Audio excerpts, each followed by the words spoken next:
Hello and welcome to my commentary over my game, The Paddock. So this is the opening cutscene. A lot of people have seen it already because it's already in the demo. I'm just going to say this now because it's the start of the video. In the other video, the no commentary one, I forgot to add in my game over level sequence and what it looks like. I forgot to record it. So what I've done is I've attached it to the end of this video.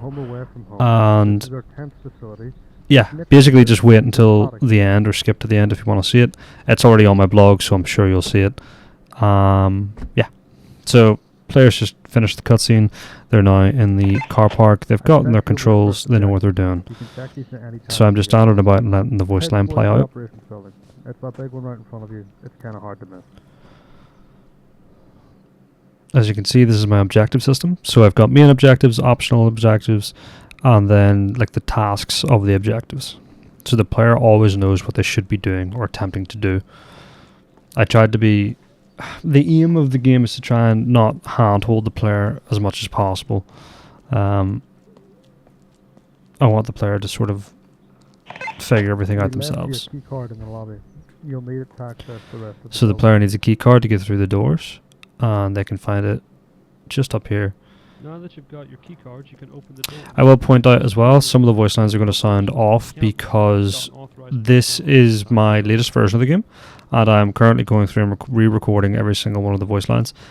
Some of them haven't been finished yet, so that's why you get ones like this. You need a key card for this door. Go and find it. Where it's like a walkie-talkie, and it sounds really good like a walkie-talkie, and then you get other ones that are like, it's just me talking with some slight reverb, for example. This is the bedroom for the player. They come back here every night to go to sleep once they've finished all their tasks. This is a little Easter egg for one of my friends. It's their cat. And this is another Easter egg above the toilet. It's somebody else's cat. This is one of my favorite things about the game. I have a little... If you see here, I show it later as well, but I basically have a skeletal asset of one of the dinosaurs hidden behind those curtains, and it just sits there and plays like a little sleeping animation, but it raises its tail up and down, and I just feel like I could do a lot with that. It will come into play later on in the story, and you'll be able to see it at the end of your show. My flashlight, my collectibles. Collectibles are one of the newer additions. The plan is for them to be a source of lore and also Steam achievements. So this is my CCTV system. I've just went off it, but I can talk about it a bit later. I've just gotten a new quest, Handyman. So this is the main quest really of this level. It's going around and fixed a bunch of stuff. It's introducing the player to like all of the areas and just giving them something to do. It's really disorientating to watch this and talk over it because I know everything that's going to happen, and it's it's just really weird. I know what like the bugs are going to be, and oh, it's I hate bugs.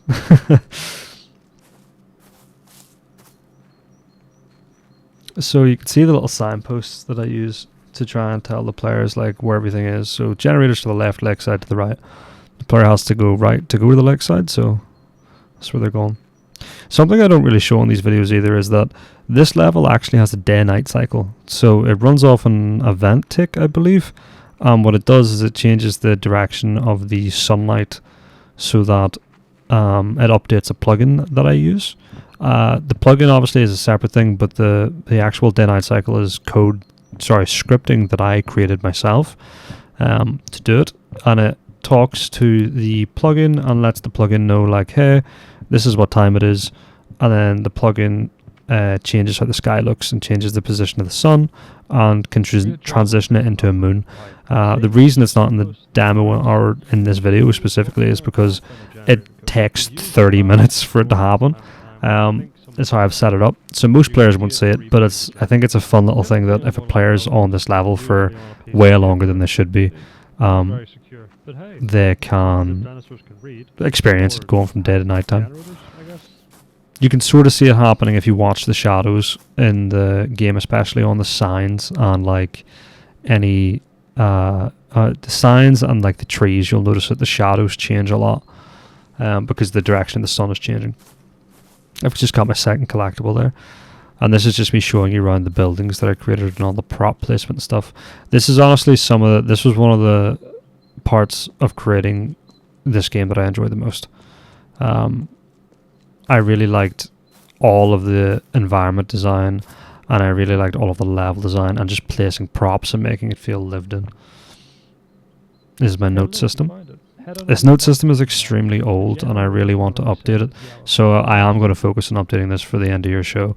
I'm just making it more robust and just making it so that it's more in line with, say, like Resident Evil, where you can turn the notes around and see stuff on the back of them and things like that. Something that would be useful here is waypoints. Now, I've been told about this multiple times from both students and lecturers. I disagree with waypoints just because the map is so small. However, I did create them, and I believe I talk about them in my blog. You can see there on the signpost, by the way, that the shadows have changed now, so it's the sun moving. But I do believe I talk about it on my blog, and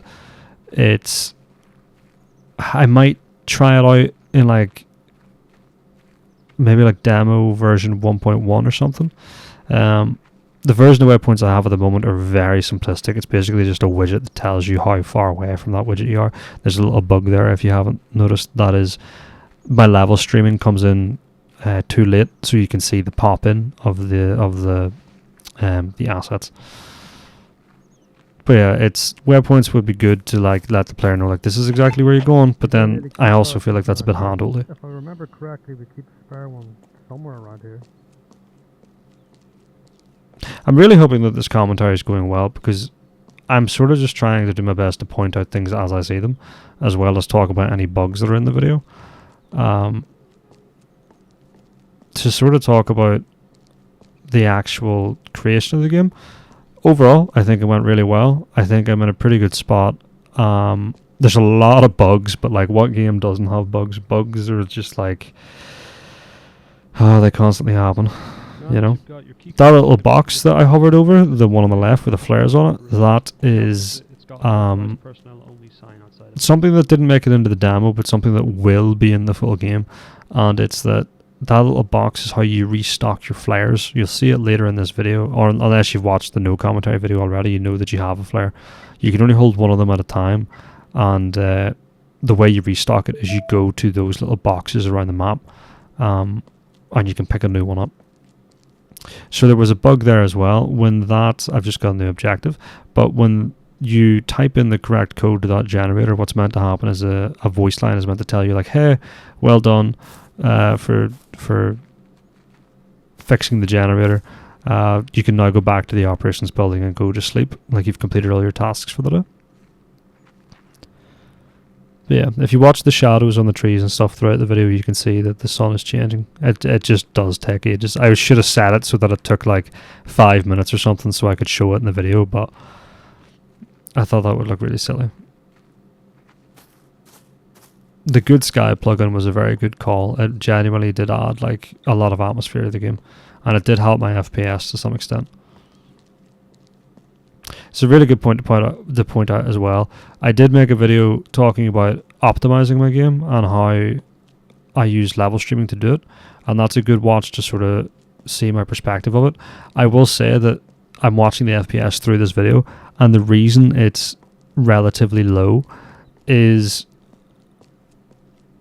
basically because sorry, my brain was lost track. I'm running OBS and a bunch of other apps in the background, and I think that's what's causing it, because normally it just runs, as you can see, at like 60, 70, 90 FPS. So seeing it down at 30 and 40 is kind of weird. One of the dinosaurs was spotted near the fences. So this is going into the new level that basically nobody's seen this, I don't think, because it's not in the demo and it's not in the. I don't think I've showed it in class before. This is the nighttime level that I've created. So the players are woken from their sleep because one of the dinosaurs is attacking the fence, just showing off the little tail there again. I really do think it's so simple, but it provides a lot of game feel for me personally. That dinosaur attacking the fence. When you take it on a one of the dinosaur roars you can hear there. hold up for so long, I did add a little text fire the signal quickly. to this to say You that will activate this it CCTV after section 10 does take 6 minutes, If you don't, which is a very long go back time. in And I'm going to talk about that now. So You can't find it. originally it was 8 minutes. Full security hasn't set up yet. After playing it, I realized like Don't it's ask too many questions. that's just way too It long. shouldn't be happening. It's not, Fair prayer for you. unless I'm make it so that it's better and that it's like essentially more fun. Like because it takes so long to do, it does feel quite boring by the end of it. But if I can make it so that there's maybe like a bit more going on kind of thing, that would be great. And then I could maybe make it longer. But I think for the time being, I should cut it down to, it's already down from 8 minutes to 6 minutes for the demo, and I'm already thinking that I need to cut it from like 6 minutes to about 4 minutes. But also increase how often the dinosaur attacks. So currently the dinosaur, what it does is it will go to a spawn point, and then it will think about attacking directly in front of it, which is it's the attack point, but it will wait 30 seconds to do that. So it's basically the dinosaur will spawn in at its spawn point or its rat hole or whatever, and then it will wait the 30 seconds and then go attack. Now there's a little bug here, you've just seen it, the dinosaur teleports and also the electricity didn't work on it. Now what happened there was, before recording the video, I moved the attack point a bit further back because it was clipping, or the dinosaur was coming too close and clipping with the camera. I moved it too far back, and that's causing the teleport bug and also the electricity not working as well.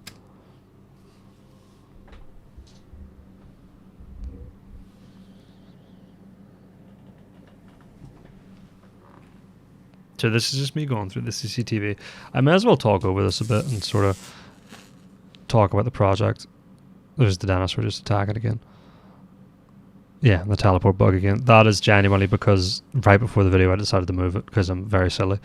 Yeah, as I've said before, like the project, it is my passion project. As much as the project can be annoying at times, and how many times I've had to like go back and change things or learn new things or features I've added that didn't even make the cut and that kind of thing. It's the knowledge I've gained from creating this project is like second to none. I've learned so much from it. My Unreal Engine 5 ability, like my scripting skills, everything's went up tenfold. So this is how it's actually meant to work. Like when you electrocute the dinosaur, you'll get this big like electricity on your screen, and then the dinosaur will make a roar and run away if you've hit it correctly. It doesn't work on certain cameras right now, or at least in this video. I've already fixed these bugs. I just don't have time to go back and re-record a whole new video. And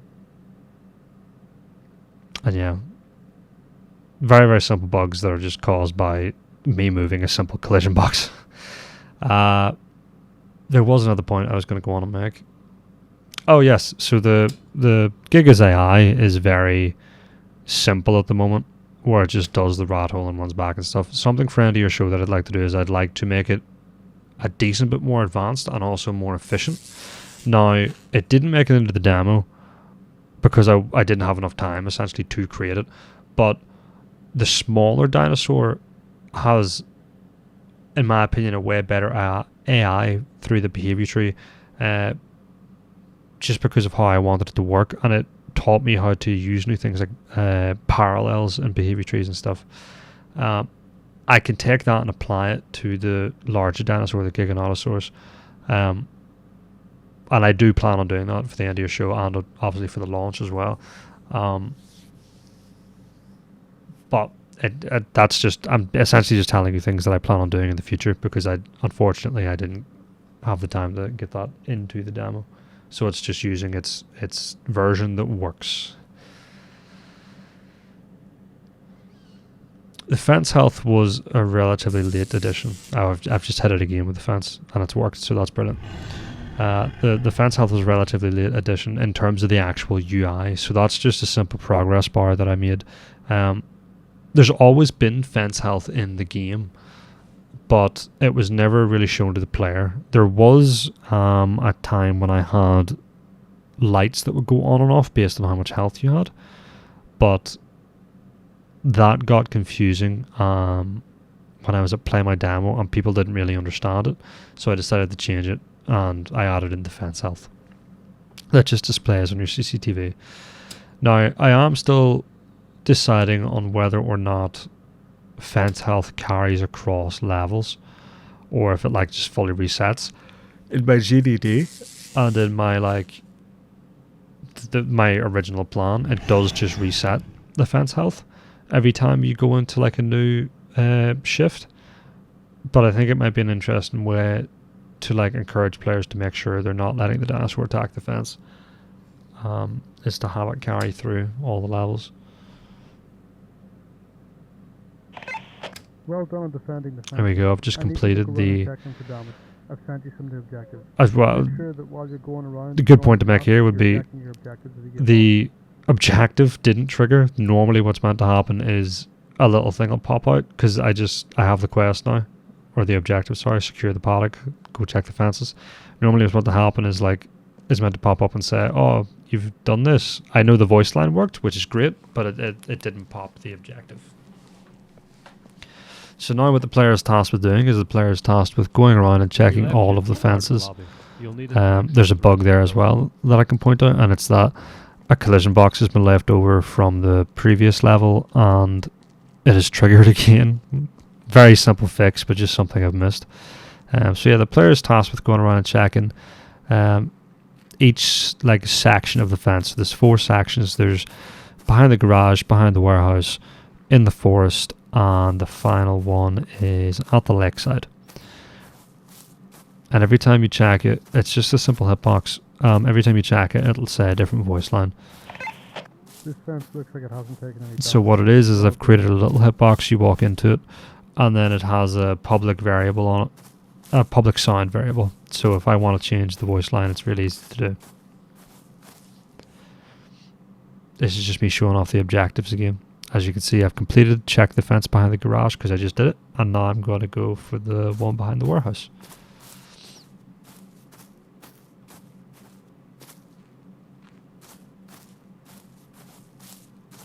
Something I can talk about as well is the physical materials that I created for the grass, dirt, stone, and I believe concrete.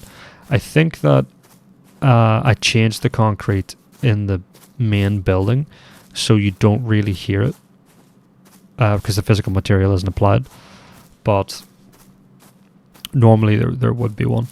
But you can hear the grass now, and you can hear the dirt and the stone if you walk over them as well. A lot of what I've done with trying to fill out empty space is just adding random assets and stuff. I think it provides sort of like an intrigue, and that looks like it's from it just makes sure the game doesn't have too much empty space, and it gives things players to go sort of explore. The area that we're currently in could definitely use some work. I haven't really touched it since first semester, I believe. I've changed like 1 or 2 things, but like all those cargo containers and stuff have been there for the entire time.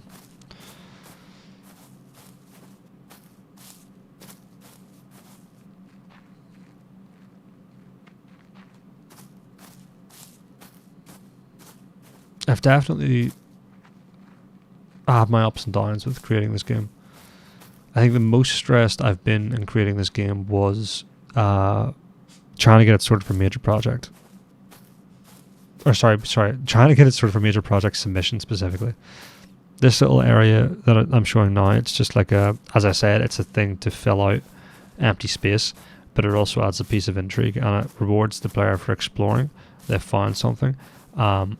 And in future I'll have like a collectible or a note or something in it.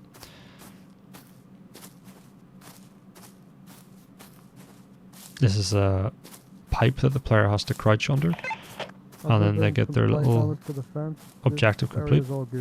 A bug I've also just noticed is in the top left, I have location markers, so like if you're at a fence or whatever, it'll tell you like, oh, you're at this fence, and the animation for them is broken. They like come in most of the way, like 90% of the way, but then like the final 10% is cut off the screen. There was another bug there. That was the level streaming coming in too late again, where all the lights are on the level streaming and all the assets inside the buildings, and it caused basically a massive pop in where the player can see the lights and the assets spawning. I know there's a bug coming up along here because it was really loud when it happened to me. So what's happening right now is there's a bunch of voice lines happening at the same time. The reason that's happening is because the player has just completed an objective, but also they've interacted with the hitbox with the fence. I'll be able to find a really easy way to fix that in future, but I missed it for this recording. I have a new quest, Bird's Eye View. So this is the player going to the tower, and they'll get a little cutscene.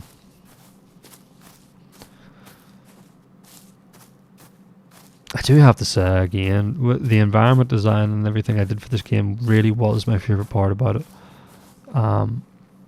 Like painting on the trees and figuring out how to make the foliage work, and painting the grass, making the roads using splines, like it was brilliant.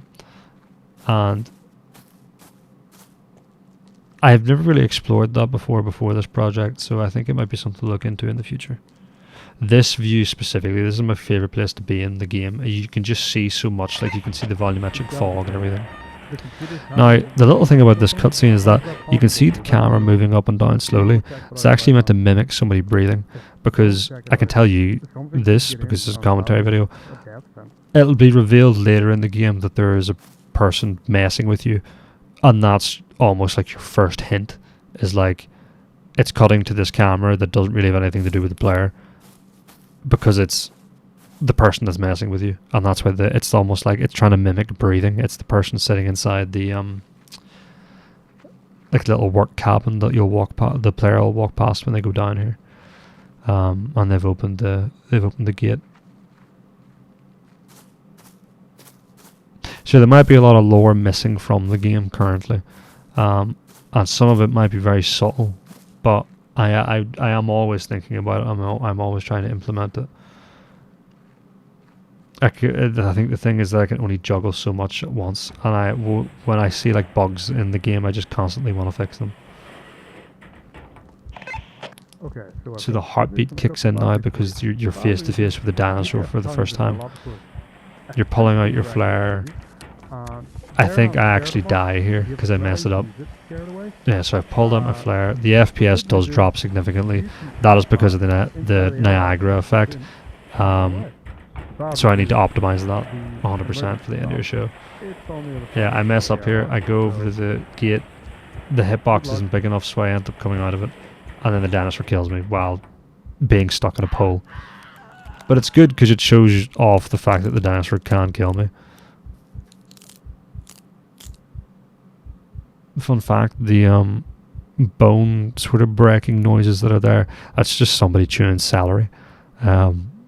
I just cut it together into like a little... I used Audacity and cut it together to make it sound slightly different. So yeah, the players can restart the level if they die, and they just have to start from the start. I've sort of made the game, I don't know, hardcore in that sense. But that's the way I want it to be. I want it to be that if you do die, it matters. Like you're actively trying not to die. So there you go. I've just closed the gate and completed an objective. You can trap that inside of the airlock. I'm also, there's a voice line playing, talking about the Dilophosaurus. So I've got my final objective, which is sleep tight. And it's the exact same thing as the other level. I'm just going back to my bed to go to sleep.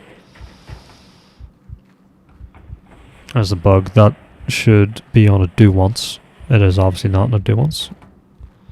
I actually thought it was, to be fair, so I'm glad I noticed that. And as you can hear, the heartbeat's still going. It's like still lingering with the player. It's a sound effect that just keeps going on. We left you a key card in the lobby. It's to try and sort of keep the player tense and like checking their corners, if you know what I mean. Like they're just... They've met a dinosaur. Again, showing off the fact that there is a dinosaur in the building that you're staying in. That will eventually get out. So this is coming up to another little cutscene I made just before the game ends. I think this is a nice way to end the demo. Where obviously this is my 1.0 demo. I want it to sort of lead into the game. So I will fix the bugs and stuff, Hey, but at least nothing got in. this is how the demo ends. Have a good sleep. So I doubled up the heartbeat. I have the dinosaur walking past. Oh no, the dinosaurs are in. They're in the area with you now, which means that when you go to the next level, when for the actual game, not the demo, it's not going to be in the demo. But when you go to the next level, there'll be a lot of interacting with dinosaurs and running away from them, which is great. This is just me showing off the settings menu and pause menu and stuff, or sorry, main menu, because I forgot to show it at the start of the video.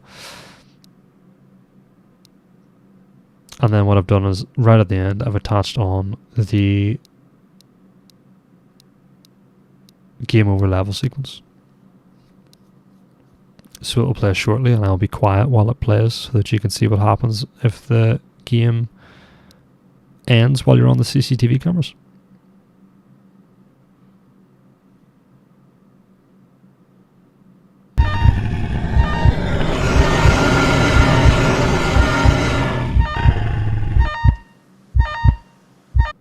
So yeah, it is just on a black screen now. I just want to say thank you so much for watching. Thank you for all of the teaching over the last 4 years, and I'll see you all again soon, I'm sure. But yeah, that is my major project submission. Thank you so much.